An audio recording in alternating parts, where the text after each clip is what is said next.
ನಾನು ಪ್ರೊಫೆಸರ್ ಜಯಪ್ರಕಾಶ್ ಗೌಡ ಅಂಥೇಳಿ ಮಂಡ್ಯ ಕರ್ನಾಟಕ ಸಂಘದ ಅಧ್ಯಕ್ಷ. ಕನ್ನಡ ಸಾಹಿತ್ಯ ಪರಿಷತ್ತಿನ ಉದ್ದೇಶ, ಸಮ್ಮೇಳನಗಳ ಉದ್ದೇಶ ಅದು ಈಡೇರ್ತಾ ಇದೆಯಾ, ಹೇಗಾಗ್ತಾ ಇದೆ ಬರ್ತಾ ಬರ್ತಾ, ಸಾಹಿತ್ಯದ ಬಗ್ಗೆ ಗಂಭೀರವಾದಂಥ ಚಿಂತನೆಗಳು, ಯಾಕೆ ಸಮ್ಮೇಳನಗಳನ್ನು ಮಾಡಿದ್ರು ಮೊದಲಿಗೆ ನಮ್ಮ ಹಿರಿಯರು, ಜನಸಾಮಾನ್ಯರಲ್ಲಿ ಕನ್ನಡವನ್ನು ಜಾಗೃತಿಯನ್ನು ಮೂಡಿಸಬೇಕು ಅಂತ ಮಾಡಿದರು. 87ನೇ ಸಮ್ಮೇಳನ ಆದರೂ ಕೂಡ ಕನ್ನಡದ ಜಾಗೃತಿ ನಮ್ಮ ಜನಕ್ಕೆ ಖಂಡಿತವಾಗಿ ಮೂಡಿಲ್ಲ. ಒಂದು ಫ್ಯಾಷನ್ ಆಗ್ತಾಯಿದೆ. ಸಮ್ಮೇಳನ ಒಂದು ಫ್ಯಾಷನ್, ಅದು ಒಂದು ಬದ್ಧತೆಯಿಂದ ಆಗ್ತಾಯಿಲ್ಲ. ಅದು ಯಾಕೆ ಅಂದರೆ ನಮ್ಮೆಲ್ಲ ಸಾಹಿತ್ಯಗಳನ್ನು ಒಳಗೊಂಡ ಹಾಗೆ, ಇದು ಸಾಹಿತ್ಯಗಳನ್ನು ಒಳಗೊಂಡ ಹಾಗೆ ಸಾಹಿತ್ಯ ಪರಿಷತ್ತು ಕನ್ನಡಿಗರ ಪ್ರಾತಿನಿಧಿಕ ಪರಿಷತ್ತು ಅಂತ ಹೇಳ್ತಾರೆ. ಆದರೆ ಕನ್ನಡಕ್ಕಾಗ್ತಾ ಇರ್ತಕ್ಕಂಥ ತೊಂದರೆಗಳನ್ನು ಗಟ್ಟಿಯಾಗಿ ಹೇಳ್ತಕ್ಕಂಥ ಕೆಲಸಗಳನ್ನು ಸಾಹಿತ್ಯ ಪರಿಷತ್ತಿನ ಅಧ್ಯಕ್ಷರು ಮಾಡ್ತಾಯಿಲ್ಲ. ಯಾಕೆ ಮಾಡ್ತಾಯಿಲ್ಲ ಅಂದರೆ ಸರ್ಕಾರದ ಅನುದಾನವನ್ನು ನಂಬಿಕೊಂಡು ಸಮ್ಮೇಳನವನ್ನು ಮಾಡ್ತಕ್ಕಂಥದ್ದೇ ಅವರ ಮುಖ್ಯವಾಗಿರ್ತಕ್ಕಂಥ ಗುರಿಯಾಗಿದೆ. ಸಮ್ಮೇಳನ ಬೇಕು, ಯಾವ ರೀತಿ ಬೇಕು ಅನ್ನೋ ಮತ್ತೆ ಪರಿಷ್ಕರಿಸಬೇಕಾಗಿದೆ. ಇದು ಜಾತ್ರೆ, ಇದು ಒಂದು ಪರಿಷೆ. ಇದು ಪರಿಷೆಗೂ ಸಮ್ಮೇಳನಕ್ಕೂ ವ್ಯತ್ಯಾಸ ಇದೆ. ಜಾತ್ರೆ ಯಾರೋ ಬರ್ತಾರೆ, ನೋಡ್ಕೊಂಡು ಹೋಗ್ತಾರೆ, ಅಂಗಡಿ ತೆಗೆದಿರ್ತದೆ, ಅವನಿಗೆ ಬೇಕಾದಂತ ತೊಗೊಂಡು ಹೋಗ್ತಾನೆ ಅವನು. ಇದರಿಂದ ಏನಾದರೂ ಆಗಿದೆಯಾ? ಇಷ್ಟು ನಿರ್ಣಯಗಳನ್ನು ಮಾಡಿದೆಯಲ್ಲ, ಯಾವುದಾದ್ರೂ ಒಂದು ನಿರ್ಣಯ ಆಗಿದೆಯಾ? ನಮ್ಮ ಸಾಹಿತಿಗಳಿಗೆ ಬದ್ಧತೆ ಇದೆಯಾ? ಕನ್ನಡದ ಅನುಷ್ಠಾನದ ಬಗ್ಗೆ ಬದ್ಧತೆ ಇದೆಯಾ? ಅಥವಾ ಅವರು ಸರ್ಕಾರ ಇವ್ರ ಮಾತನ್ನು ಕೇಳಲಿಲ್ಲ ಅಂತಂದರೆ ಏನು ಮಾಡಬೇಕು ಅನ್ನೋದನ್ನು ಇವರೆಲ್ಲ ಕುಳಿತು ಒಂದು ವೇದಿಕೆಯಲ್ಲಿ ಚರ್ಚೆ ಮಾಡಿದ್ದಾರೆ.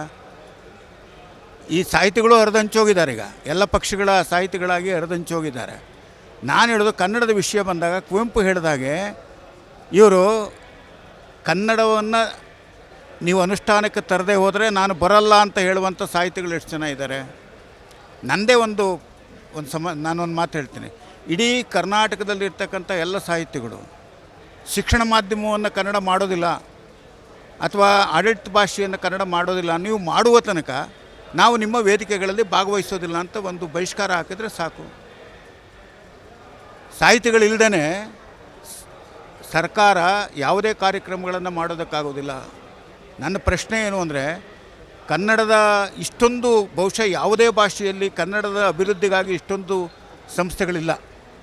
ಅಖಿಲ ಭಾರತ ಈ ಮಹೇಶ್ ಜೋಶಿ ಹೇಳ್ಕೊಳ್ತಾನೆ, ನಾನು ಅಖಿಲ ಭಾರತ ಕನ್ನಡಿಗರ ಪ್ರಾತಿನಿಧಿಕ ಸಂಸ್ಥೆ ಅಂತ.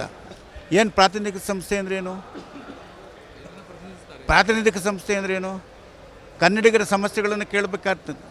ಕನ್ನಡ ಸಾಹಿತ್ಯ ಪತ್ರ ಇದುವರೆಗೆ ನೆಲದ ಬಗ್ಗೆ, ಜಲದ ಬಗ್ಗೆ, ಭಾಷೆಯ ಬಗ್ಗೆ, ಮಾಧ್ಯಮದ ಬಗ್ಗೆ ಎಂದಾದರೂ ಧ್ವನಿ ಎತ್ತಿರೋದನ್ನು ಕೇಳಿದ್ದೀರಾ? ಯಾಕೆ ಧ್ವನಿ ಎತ್ತಲಿಕ್ಕಾಗೋದಿಲ್ಲ ಅಂತಂದರೆ ಇವರಿಗೆ ಅನುದಾನ ಬೇಕು ಸಮ್ಮೇಳನ ಮಾಡಲಿಕ್ಕೆ. ಇನ್ನು ಆಯಿತು, ಇವತ್ತು ಮುಗೀತು, ಇನ್ಮೇಲೆ ಲೆಕ್ಕ ಕೊಡೋದು, ನೆಕ್ಸ್ಟ್ ಎಲ್ಲಿ ಸಮ್ಮೇಳನ ಮಾಡೋದು. ಒಂದು ಗಂಭೀರವಾಗಿ, ಹೌದು, ಮುಲಾಜುಗಳಿಗೆ ಒಳಗಾಗಿಯೇ ಇರೋದು. ಮುಲಾಜುಗಳಿಗೆ ಒಳಗಾಗಿ ಈಗ ಒಂದು ಮಾತು ಹೇಳ್ತೀನಿ ಕೇಳಿ.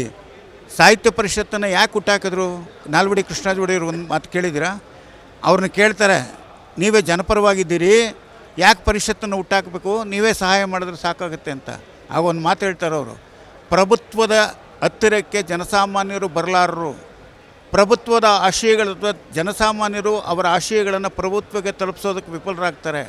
ಅದಕ್ಕೊಂದು ಒಗ್ಗಟ್ಟಿನ ಸಂಸ್ಥೆ ಇದ್ದರೆ ಆ ಸಂಸ್ಥೆಯ ಮೂಲಕ ಕನ್ನಡಕ್ಕೆ ಆಗಬೇಕಾಗಿರ್ತಕ್ಕಂಥ ಸ್ಥಾನಮಾನಗಳನ್ನು ಕುರಿತು ಅವರು ಕೇಳ್ತಾರೆ, ಅದನ್ನು ತಲುಪುತ್ತೆ, ಆಗ ನನಗೆ ಈಸಿ ಆಗುತ್ತೆ. ಆದರೆ ಇವತ್ತು ಆ ಸ್ಥಿತಿಯಲ್ಲಿಲ್ಲ. ಇವತ್ತು ನೇರವಾಗಿ 20-30 ಕೋಟಿ ಕೊಡ್ತಾ ಇದ್ದಾರೆ. ಸಾಹಿತ್ಯ ಪರಿಷತ್ನಿಂದ ಏನಿದೆ ಇದರಲ್ಲಿ ಕೊಡುಗೆ? ಸಂಸ್ಥೆಯ ಕೊಡುಗೆ ಏನಿದೆ? ಅವರು ಕೊಟ್ಟಂಥ ಅದರಲ್ಲಿ ಪುಸ್ತಕ ಪ್ರಕಟ ಮಾಡ್ತಾರೆ. ಅವ್ರು ಕೊಟ್ಟಂಥ ದುಡ್ಡಿನಲ್ಲಿ ಹಿಂದೆ ಏನು ಮಾಡ್ತಾಯಿದ್ರು ಅಂದರೆ, ಒಂದು 10 ಲಕ್ಷ 5 ಲಕ್ಷ ಗ್ರ್ಯಾಂಟ್ಸ್ ಕೊಟ್ಬಿಡ್ತಿದ್ರು. ಅಧ್ಯಕ್ಷ ಕೇಂದ್ರಕ್ಕೆ ಎಲ್ಲಿ ಸಮ್ಮೇಳನ ನಡಿಬೇಕೋ ಅಲ್ಲಿ ಹೋಗಿ ಕೂತ್ಕೊಂಡು ಜನರನ್ನೆಲ್ಲ ಒಟ್ಟುಗೂಡಿಸ್ಕೊಂಡು, ನನಗೆ 15 ಲಕ್ಷ ಬಂದಿದೆಯಪ್ಪ, ಇನ್ನು 20 ಲಕ್ಷ ಬೇಕು, ದಯವಿಟ್ಟು ನೀವೆಲ್ಲ ಸೇರ್ಕೊಂಡು ಮಾಡಿ. ಈಗ ಜನರ ಭಾಗವಹಿಸುವಿಕೆ ಕಷ್ಟ. ಎಲ್ಲ ಸರ್ಕಾರ 30 ಕೋಟಿ ಕೊಡ್ತಾಯಿದೆ, ಇನ್ನೂ 50 ಕೋಟಿ 60 ಕೋಟಿ 70 ಕೋಟಿ ಹೋಗ್ತಾಯಿದ್ರೆ ಏನಾಗ್ತದೆ? ಇನ್ನು ಬರ್ತಾ ನೀವು ನೋಡ್ತಾ ಇದ್ದೀರಿ, ಪಕ್ಷಗಳ ಒಂದು ಸಮ್ಮೇಳನ ಆಗ್ತಾಯಿದೆ. ಈಗ ಈ ಬೊಮ್ಮಾಯಿ ಸರ್ಕಾರ ಇತ್ತು, BJPಯವರಿದ್ದರು, ಇಲ್ಲಿ ಕಾಂಗ್ರೆಸ್ನವರು ಇದ್ದಾರೆ, ಕಾಂಗ್ರೆಸ್ನವರು ನಡೆಸ್ತಾ ಇದ್ದಾರೆ. ಮುಂದೆ ಅದೇ ರೀತಿ ಆಗುವಂಥದ್ದು.